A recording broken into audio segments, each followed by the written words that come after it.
Wow, seems like just yesterday. It was 1974, and I was graduating high school. And then, suddenly, I wake up and it's retirement. Join me as I navigate reinventing myself in this next life phase on Second Act Workshop.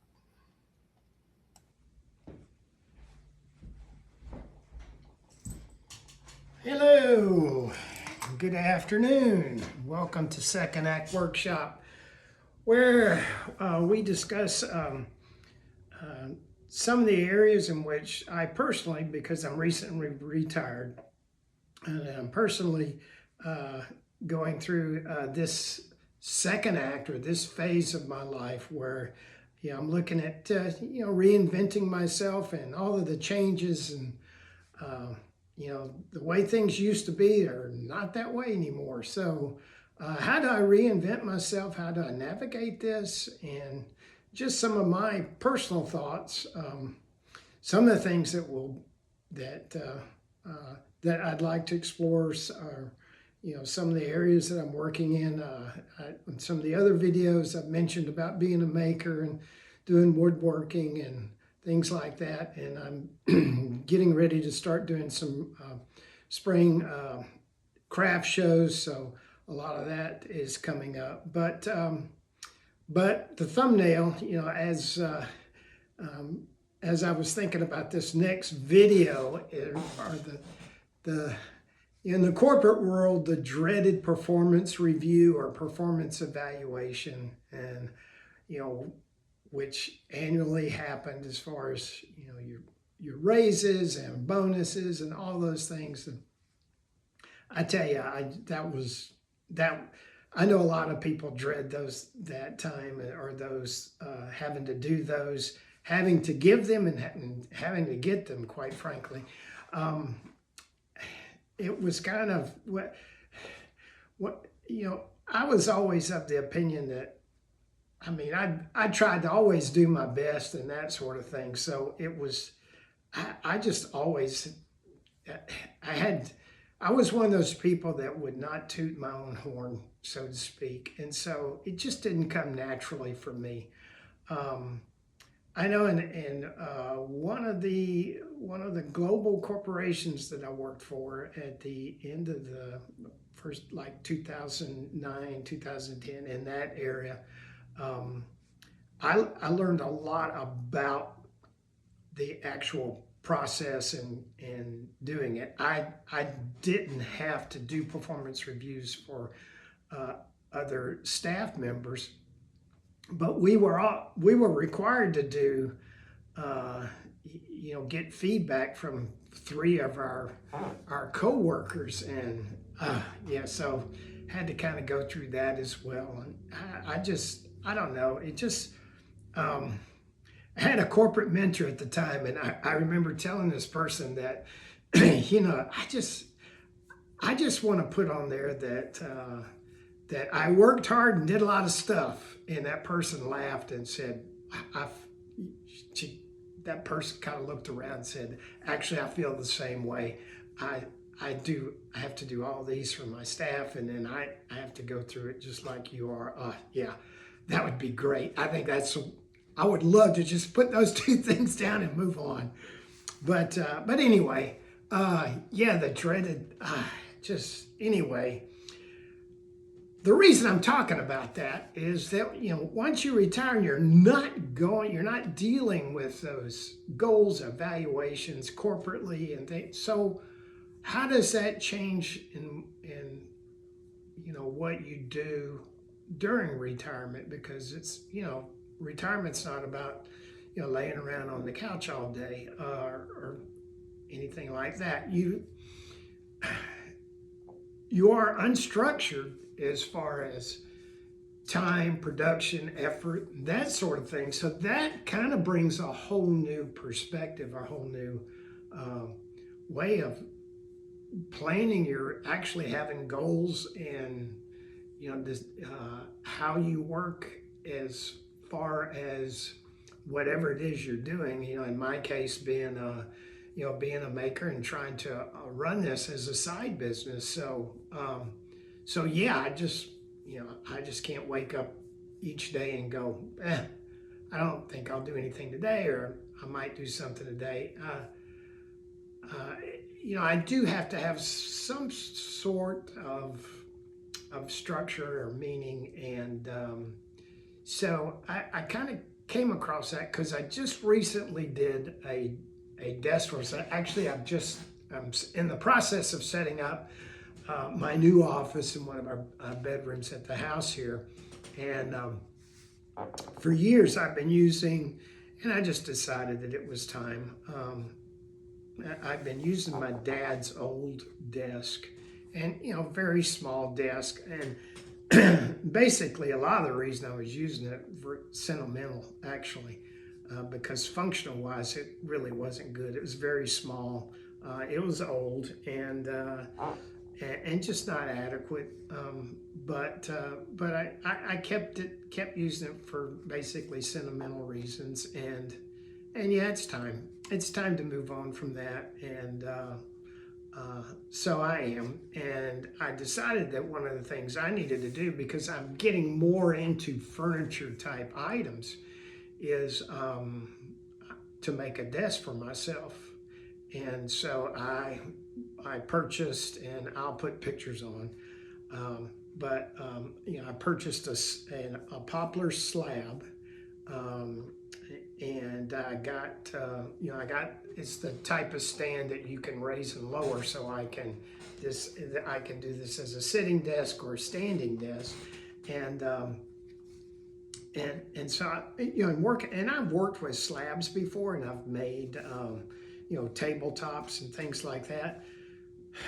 But I knew that this particular one was going to be a bit of a challenge, because poplar wood as a desktop or piece of furniture can tend to scratch, and and is somewhat easily marred or marked up. So it's like, okay, so it's very important as far as how you finish a piece like that. So anyway, I took it as a challenge. It's a very expensive piece of wood. This desk is huge. It's about anywhere from 27 to 30 inches wide. It's nearly 7 feet long, and the stand has 2 motors to actually move it up and down, because it is quite heavy. And this desk is, it's worth thousands of dollars if it was to be sold. But in making it for myself, because I knew it was going to be a challenge, this was more of a prototype, and so it's for me. So is it perfect? No, it's not. I learned that I had issues with just working. I did an epoxy finish, and looking back on it, there are other finishes, ceramic finishes and stuff, that probably would have worked with this type of wood a lot better than what I did. And so really that was one reason for doing this. And again, I'm doing it for myself and not trying to sell it to somebody else. So I know some of the flaws with it. I know that it didn't turn out exactly like I wanted it to. Some of the things were the way that the wood actually absorbed the epoxy resin in places, and I had to, come back and do it, and all that was very hard to blend in. So again, great learning experience. So for me, as far as how to evaluate myself and what I'm looking about in the future, I have to take this in stride, because I actually learned a lot from this.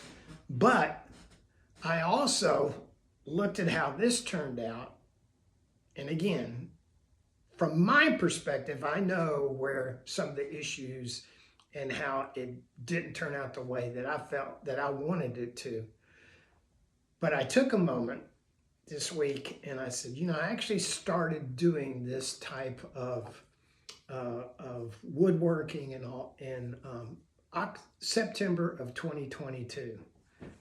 And I actually have, sorry for getting out of the camera piece, I actually have the first thing I ever made, and it's a walnut, cutting board or serving board, and and looking at it, I come a long way from my first piece. Yeah, this it has some flaws, and a simple cutting board. I mean, it's got some. I'm seeing some burn marks and all that when I use the router.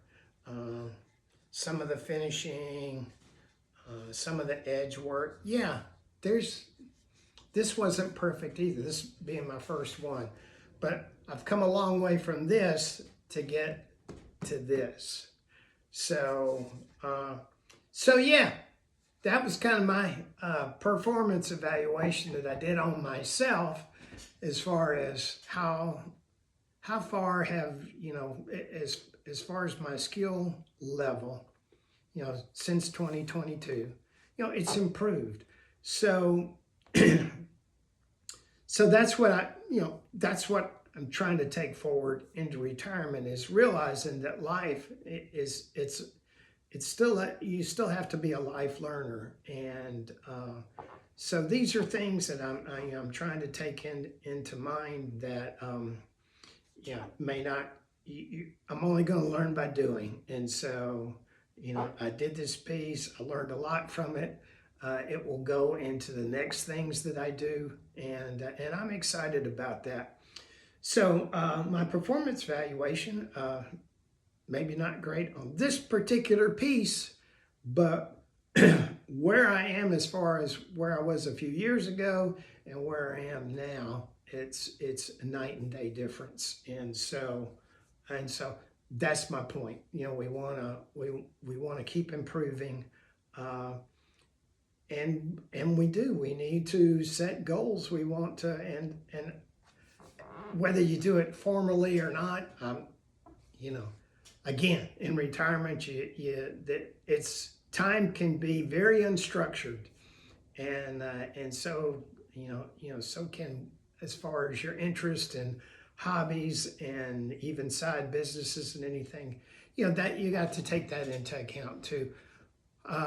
But it is important to realize that that we build upon our knowledge and skill set, and that doesn't stop when we stop working out in the real world workplace. When we retire, we're still building on experience, we're still building on knowledge, and we still need to be life learners.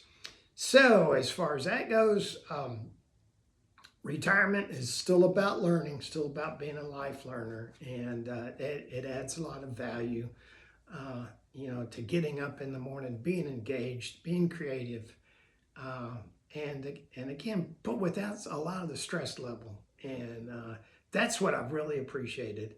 So anyway, that's my thoughts. Second Act Workshop. If this first video you've seen, thanks for viewing. I would really appreciate the likes and the shares, and please subscribe, because this is something new. Just started this in January this year, and this was again, it's been a learning process, just doing the videos, trying to learn editing and things like that. So yeah, this is another one of my, if we're doing a performance evaluation, this should probably be on next year's. But anyway, glad you've stopped in and viewed. Again, trying to work with the YouTube algorithm and get more people interested in all, because at some point, most all of us are going to retire, and it's not so much retire, but what do we retire to? And so this is all about reinventing yourself, and going into a whole new chapter of life. It's great. I'm having an awesome time. And again, thanks for viewing, and I'll see you on the next video.